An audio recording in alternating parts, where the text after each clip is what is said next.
কালকে ভিপি নূর একটা বক্তব্য দিছে, কালকে না পরশুদিন ইয়াতে ওই রিভার কেয়ারের সামনে, হ্যাঁ পরশুদিন।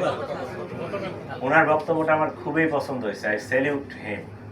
সে একজন নেতা হিসেবে বক্তব্যটা দিছে যে এখন জুলাই যোদ্ধা এক হাদি না, হাজারো লক্ষ জুলাই যোদ্ধা আছে। এই লক্ষ জুলাই যোদ্ধার ইন্ডিভিজুয়াল সিকিউরিটি নিশ্চিত করা প্রায় অসম্ভব।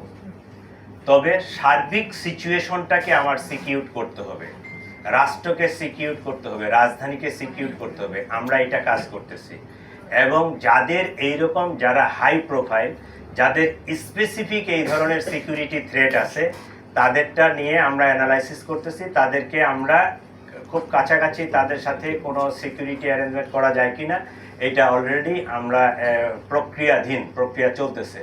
যাদেরকে আমরা এরকম খুব হাই থ্রেট মনে করতেছি তাদেরকে আমরা পার্সোনাল সিকিউরিটি দিব। আর ইন্ডিভিজুয়ালি এইভাবে সিকিউরিটি দেওয়া যাবে না, এটা ওভারঅল সিকিউরিটি সিস্টেমটাকে ডেভেলপ করে আমরা এই সিকিউরিটিটাকে আরও এনহ্যান্স করার চেষ্টা করতেছি।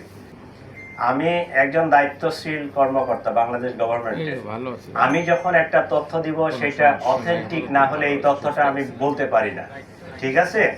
আপনাদের মতো আমিও এটা ফেসবুক সহ বিভিন্ন সোশ্যাল মিডিয়ায় দেখেছি।